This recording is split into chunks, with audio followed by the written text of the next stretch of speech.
This episode of the Made in Spain podcast is powered by GoCo Energy, clean, natural energy for life at the speed of go. Welcome to Made in Spain. I'm your host, Nalini Sharma, along with Laura Senior. Co-host. Laura Senior. Nice to be here, everyone. Yeah, this is turning out to be an exciting year. We've got a lot to talk about, and we thought, why not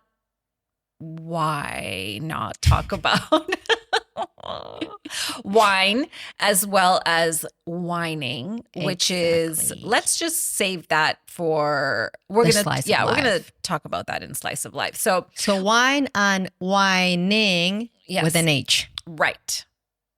Which will be explained in moments, mere moments. But Spain is known as, one of the top 3 wine producers in terms of volume and quality throughout the world on a yearly basis. And we're very lucky. One of the cool things about doing this podcast is having the ability to kind of explore, sometimes just in our own backyard. Mm-hmm. We're going to tell you a little bit about a winery that's very close to where we live. It's 10 minutes from where I live.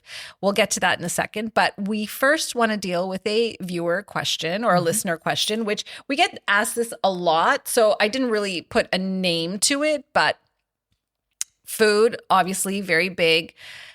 What is your favorite tapas? What's your favorite tapa? I'd love to hear from you first. Tortilla. Yeah. I know that is true. Because every time we go to a market or we go to a bar or we go anywhere, Nalini's like, oh, there's tortilla.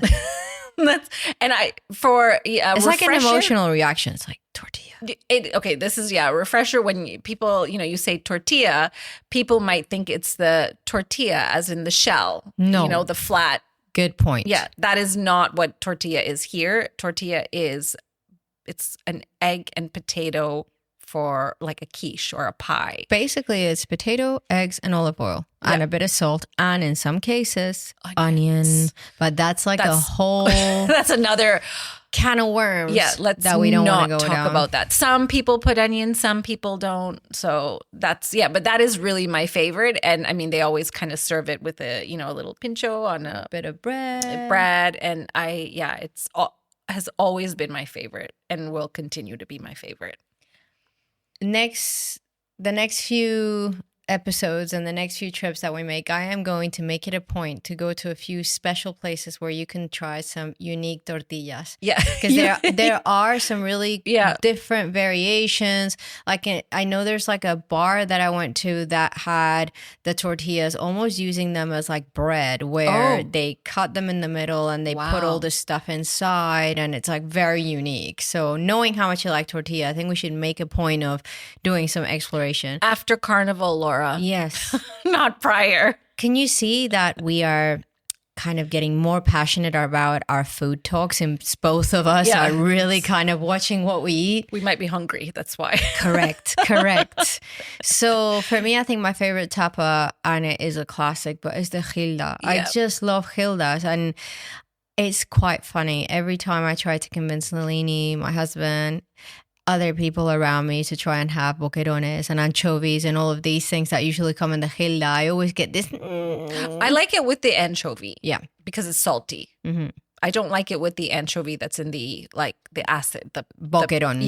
The pickle. Yeah. That one I don't like. But I do really like the one with the anchovy. It's salty. It's a really good thing to have when you're having a drink. Yes. Just with a beer, with a glass of white wine, whatever it is, I think Gildas are just amazing. And, there's so much variation. So if you want to look up what that looks like, that's Gilda. Yes. And we have the whole story about Gildas in another episode that we did a little while back. So thank you very much for joining us. Please make sure that if you're not following along, please follow, subscribe, leave a comment. Doing those things allows us to continue to grow this project and really move it forward, which is our passion. So we could not be any more grateful for you coming along on this journey. Yeah. And you can always email us at hola@madeinspainpodcast.com. So hola. Yay. All right. And you can start your email by saying hola. Yeah. Spanish wine. Do you have a favorite, Laura? This is going to sound extremely bougie, but I'm owning it. And it's, oh my God, what is it? It's just totally escaped my mind now. But you go first. First. I need to. Okay, I prefer to drink sparkling, so bubbles, cava. I really enjoy cava. We had it in the last couple of episodes. One of the cavas from the Alicante region, Maset, voted as the best in the world in terms of cava. So that happens to be one of my favorite, at least right now. I do really very much enjoy that. And I don't mind cheap white wine. I can be fancy, but I can also be pretty basic. I am not the person to open a very expensive bottle of wine with, because I will not necessarily appreciate it. I think 90% of the time it goes wasted on me. Yeah. I will have to look this up later or look, because it for just some reason I just blanked, but it is a red wine that Julio Iglesias was actually very involved in. Right, okay. And it is more on the expensive side. I've only had Vega Sicilia. Okay.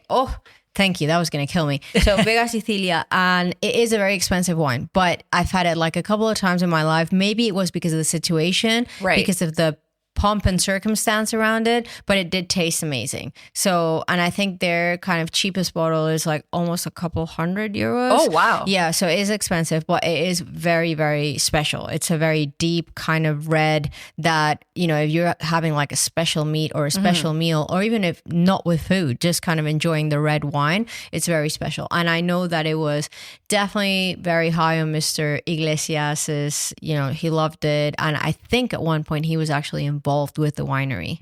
Oh, interesting. All right. Vega Sicilia. Send us a bottle. All right. So we have a winery very close to us in Guadalest, and it is called, the name of the winery, Masos de Guadalest. And what a magical place it is. You've been a few times. We went maybe I think with you twice, with some friends from the US once, so 3 times total. Yeah, so it's a really special winery. It's relatively new. It's small. It's very small, but what a magical afternoon. I mean, you can go up there. And also, I mean, this is for people who, even if you don't drink wine, they have olive oil production. So you can do that tasting instead. And they also have a tasting menu, which can or cannot include wine. So it's totally up to you. We haven't done the food tasting. The food tasting, I think, is like 5 or 6 courses, but it was still very reasonable. The first time I went, so I think I'm leading up to the big kind of 5 or 6 courses. The first time I went, I did the very basic tasting, which was €15. And that was 3 different kinds of wine, the white, the red, and the rosé. We had that when we went, yeah. And they brought out a few little tapas. Now, when we went, we had the €35. But that included the whole tour. Yes, it included the tour. It included seeing the production. And it included also, you saw it, some food and some embutidos. And they accommodated, I said, you don't eat pork. And they actually kind of brought out a solely cheese plate. Right. So that was really cool. And then the next level up is you do the food tasting. Right. Now, I think what's special about the winery is that it's family run. They have basically revived this area, you know, and opened this winery. It is, they consider it to be a family project for the siblings, the parents that are involved. And it is, I would say it's a micro-winery. It's quite small, but the wine that they're producing is such high quality and very affordable, along with the olive oils that they're also harvesting there. They have the winery, they have the hotel. The hotel, I think, will be open next year. So they're in development, but that's going to be special. So that's going to be like a wine and olive oil themed hotel. They have the olive oil as well as their other business. And they have preserved the family house, which, am I mistaken? But they said it's kind of like almost like a museum in a way. It's like a museum, yes. Yeah. So, and if anybody who's been to this area, if you know Guadalest, or when you're driving up the mountain, there's not a lot of things there. There are restaurants, and you have to get to Guadalest, which is the town at the top. With all the little weird museums. And again, attracting hundreds of thousands of visitors every single year. But it's such a magical thing to see a family invest in this and do it at such a really high level, so professional, so well organized. It is a stunningly beautiful place. And the tour itself is really very informative. It's very well done. It's like an hour and a half. Did you, of the 3 wines, we tried the white, the red, as well as the rosé. What was your favorite? I don't know if I'm starting to be a little bit biased towards this. I used to like reds more, but I like the white. Me too. The white was very easy to drink. It was very buttery. It was kind of sumptuous, if that's a word. I as much as I want to love rosé, I have still to try a rosé that I like. I am not a rosé fan. For some reason, it just doesn't taste like wine to me. Neither. We've agreed on this. I think when I see people drinking rosé wine, I think it looks super pretty. The color is so special. I would like to like rosé. Me too. I just don't. Like we'll be out somewhere and we'll look at another table and say, "Oh wow, that looks so nice," but we never order it because it doesn't two of us taste don't. good. Yeah. In my head, and of course I know this is not the actual case. It literally tastes like you've taken white wine and put a few drops of red wine in it, and it's just wrong. Yeah. It's like I know that's not the case, but obviously. But it is just, I don't know. It's something about the rosé. But yeah, the Masos de Guadalest, totally recommend it. It's the Vidal Balaguer family. Yes. And just we have some small tidbits here who have lived in this valley for generations. And after more than 100 years of this not actually being the family business, they're bringing it back 100 years. Well, and I think this is so important for people to understand, is that while you have big cities such as a Madrid, a Barcelona, whatever big city you want to name, there's a word for it in Spanish where the inner towns are emptying. Mm-hmm. What do they call that? There's a phrase. I know they talk about it where basically the towns that are in the mountains, that, where the families had the home for. Well, that's why you can, in some of these places, and we will be doing soon an episode on properties, but in some of these places you can find crazily affordable properties because they are trying to bring back people to the rural areas. The rural areas that, by the way, have roads running through it. It's not as if you can't, there's paved roads. Like water, it's just electricity. There's everything there. There's everything. It's just not a city. It's just not a big city. In the countryside. Exactly. It's in the countryside. So the fact that a family has put that time and effort and love, and they're doing it at such a really high level. And they told us they could have grown more. Right. They could have made it bigger, but they multiple times emphasized on wanting to keep the quality under control, because the lady was explaining that up to X amount of these vineyards, you can keep the quality at a certain level. Right. Over a certain amount, the consistency of the quality is very hard with the infrastructure for them to keep. So you'd have to grow exponentially to be able to still manage the quality. And I think it's here, I mean, you were talking about a very expensive wine, but in reality, if you can spend €5, €10 on a bottle. You do not need to spend more than €5 to €6 to have an incredible bottle of wine in this country. I'm just really trying to get Vega Sicilia to send us a bottle of red so you can try it. That's why I'm mentioning it several times. No, seriously, but you really don't have to. Like red wine here, white wine, rosé for those who like it. Very affordable, highly recommended. In most, not like the big chain supermarkets, but in most kind of smaller supermarkets, you could go in and ask someone there, what do you recommend? You know, and people will passionately recommend, one or two. The other thing as well is like going online. Again, if you're shopping from Spain, you can go on Amazon and find just about anything. But there are some, specialized sites that do sell curated, collections of wine. Okay. You have one. You've subscribed to that. The Maset. The Maset, yeah. So they just bring it to my house when I'm done. You just phone them and they bring another case. It's very convenient. But if you're going, I mean, I know there's just like really large wineries where you can book a tour. I would encourage anybody to just go out there and find the small little family run business because you have a really curated experience. You have a beautiful view, a lovely afternoon, have a couple of glasses, take a taxi. Yes. Don't drink and drive. But just you learn so much more. And it's just beautiful to be able to support family-run businesses or smaller businesses or people who are more entrepreneurial in nature than just these like super large, conglomerates that you're going to get when you go to the very, very large wineries. Again, nothing against the large wineries, but it's just not the same thing.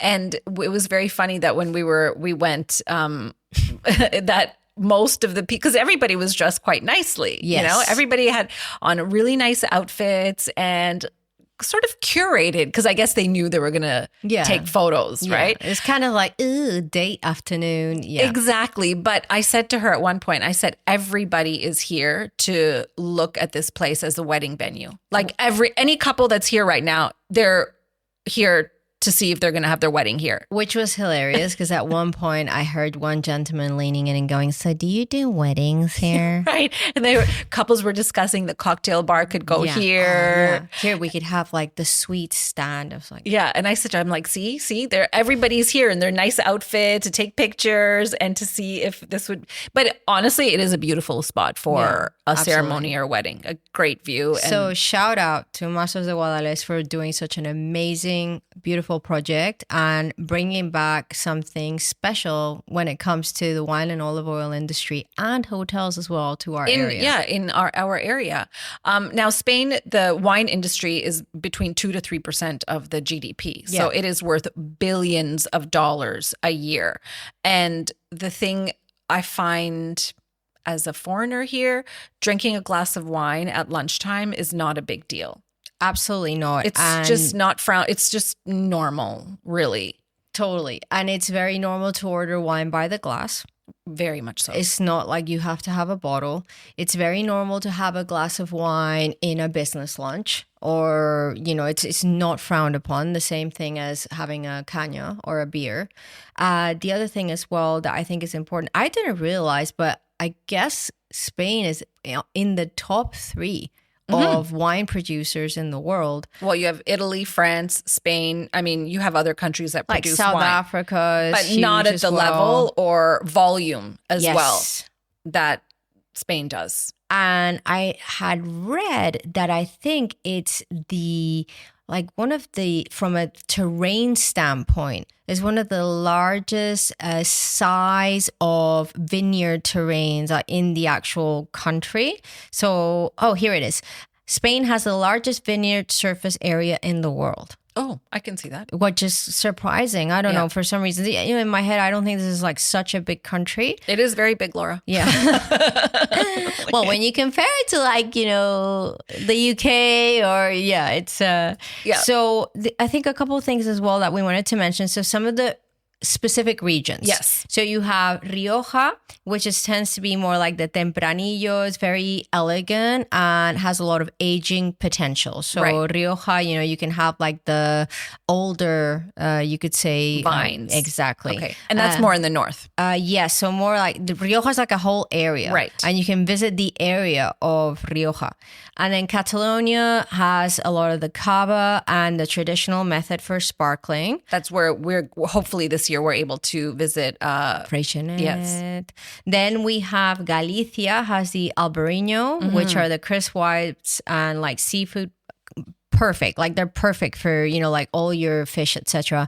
And not listed as one of the top regions, but one of our favorite white wines, or sort of between a white wine and a cava, is the Chacoli or the Chacolina. Which is this is like one of our 2025 highlights, is finding the Chacoli or the Chacolina. It's a very fresh white wine that has a tiny bit of sparkle to it, but it's such a lovely thing to have in the summer. It's just super light, and they pour it in, because we had it in Bilbao, but they pour it from, a height like this, so it just aerates it. It's so good. So now when I walk into a supermarket, because they don't sell it everywhere here, and I see the chacoli, I immediately get it for Nalini, because I think, because they don't sell it everywhere. No, they don't. And if you go into a restaurant or a bar and ask for chacoli, like, they kind of look at you weird if you're not in the Basque country. Laura and I. multiple times. We've done it multiple times just to get a reaction, because we know they're not going to have it, and they just chacoli. They just look at you. If you go somewhere Basque, though, yes, 100%. Yes, in the north, but not here. Yeah, they don't have it. So hopefully this entices you to try some Spanish wine if you haven't tried it. And what we'll do is we will link on the episode and on our social, so you can check out Masos de Guadalest, and you can check out some of the wines that we mentioned. Yes. They're also not sponsoring us, by the way. This is just our experience. This is that we have no partnership with them. This has solely been our experience and us sharing it with our listeners. I don't think we could sit here and talk about a wine that we thought was crappy if we didn't like it. So there's a conflict of interest. We can't be sponsored by a wine that we don't like, and they're not sponsoring us. But we just wanted to recognize when there is great work being done, and it's, local produce, and it's sustainable, and all these things. We wanted to make sure that we highlight that. Yeah. All right. Awesome. Slice of life.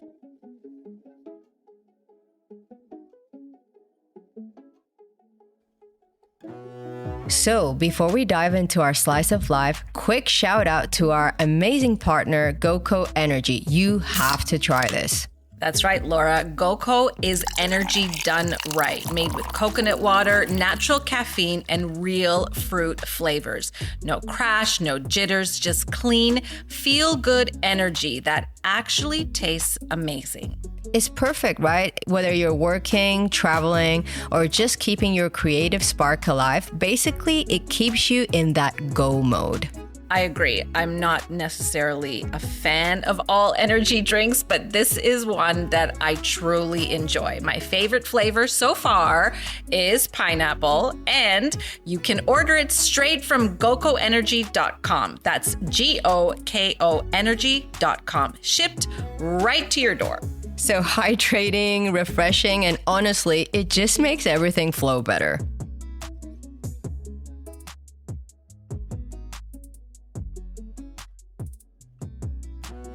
Slice of life. Yeah. Okay, here we go. We're going to do this slice of life. Whoa, I'm already hot. Okay, we are talking. What happened? Did you try it? Did you try it? No, but I know it's spicy. Right, so we've been talking about wine, Spanish wine, and now we're going to talk about Trini wine, which is not actual. Whining. Yes, it is a way of dancing, let's say. How would you describe whining? Oh my goodness. I think if you look up the definition of it, it says to move one's hips from side to side in a gyrating motion. Something to that effect. But we are headed to Trinidad for Carnival. And this is the first time not the first time I've been to Trinidad, but the first time that I'm going to Carnival. How are you feeling about it? Super excited. It's been a bucket list item for me for a while. I've always thought, I'm going to do it. And then, I don't know, just this past year, I thought, let's do it. So we booked our tickets. We have our costumes. We're just going to do a little, sort of a surface, like chat. A little capsule. Yeah, today. But we are going to do a much deeper dive into it. Now, yes. For anybody that doesn't know, Carnival in Trinidad is vastly different than Carnival in, anywhere else. In Rio. Or Carnival in Cadiz, or Carnival in New Orleans. Right. Or Carnival anywhere else. I think the Trini Carnival is...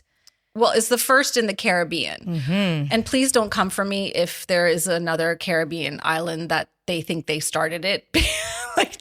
Go for her. We love a debate. We love a debate. We can debate. And also, when we go to Trinidad, we will learn. So we will bring back all the information, etc. So this past week, I said to somebody, oh, yeah, we're getting ready for Carnival. And, Laura and I are going. So that's why I'm being really diligent about exercise and, what I'm eating, etc. And she said, oh, so what's your fancy dress?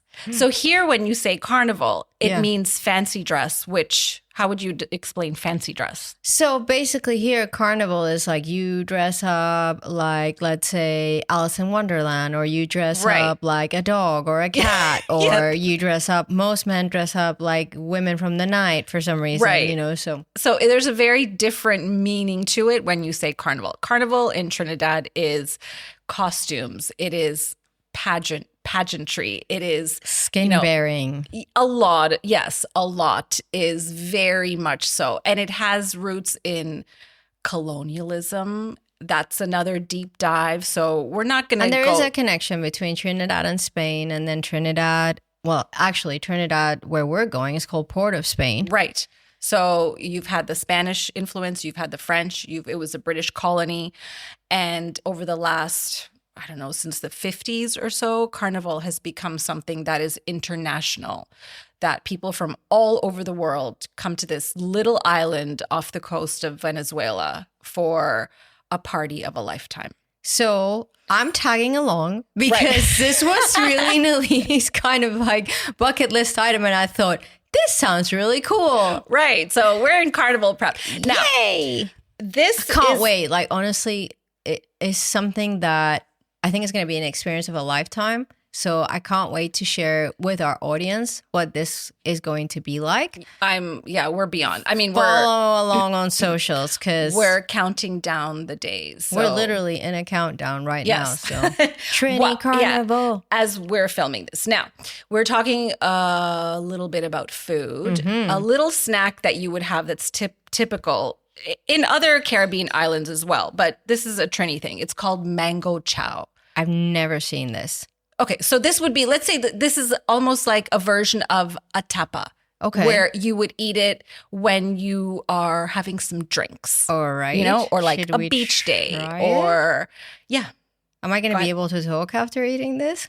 Okay. Listen, I'm sweating. It's hot. Holy cow. And by the way, she asked for more piece. I took one piece. Woo! Oh my God, it's really hot. Whoa. Oh my God. That is so spicy. Whoa. What kind of chilies are these? Probably Scotch bonnet. Wow. Well, that'll wake you up. Yeah. Not for the faint of heart. Yeah. Right. So, my tongue is on fire. This is something, yes, you would have as you're not going to eat a whole bowl of it by yourself. You can make it with. Unless you want to end up heavily damaged. You can eat it or have it when you are socializing, maybe playing cards, maybe hanging out. It's just it's like a pickle. But it's like a very spicy pickle. Very spicy pickle. You can have it with pineapple, mango, cucumber. Garlic. Yeah, there's like a lot of garlic. The recipe, we can put the recipe up, but it's pretty simple. It's an acid, salt. So acid would be lime, salt, the pepper, some garlic, and the Trini version of, it's cilantro, but it's called culantro. Or shadow benny. If we put this recipe up, people may come for us. This is not very public friendly. It is so spicy. No, it's Ooh, yeah. We do want to do a shout out to Hearts. Hearts Carnival. That's the band. Carnival. That's the band that we're in, and we're playing in the costume Wild Bloom. And it is wild. Feel free to Google that, and yes, right. We will be doing a whole deep dive on soca, S-O-C-A. Or soca, not soca. Soca. Soca. A long O. Soca. There you go. So can't wait for this. Watch for Laura in TNT. Yeah. It's going to be like Trinidad gone wild. Laura, for the first time, getting to dance for 8 days straight. We do love dancing. So I think I'm just very excited. So we're beyond excited. So yeah, that's literally a little taster for you. It's hard to come back from that. Like my mouth is literally on fire right now. It is so spicy. I'm sweating. Okay. Ooh.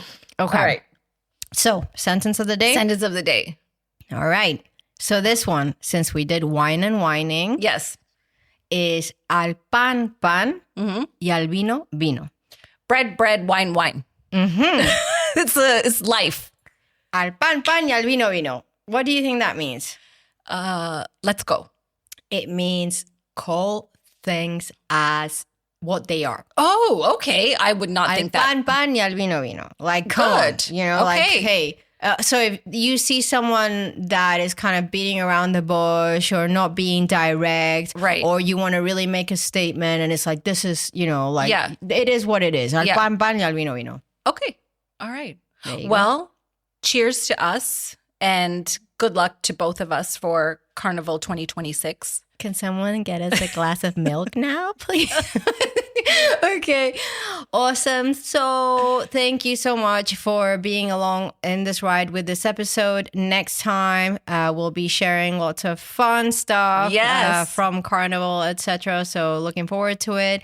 And please, as mentioned, make sure that you follow, subscribe, send us questions, connect with us. We absolutely love to hear from this incredible community. Yeah. Bye for now. Bye for now. The Made in Spain podcast is fueled by GoCo Energy, refreshingly real energy that keeps the good vibes going.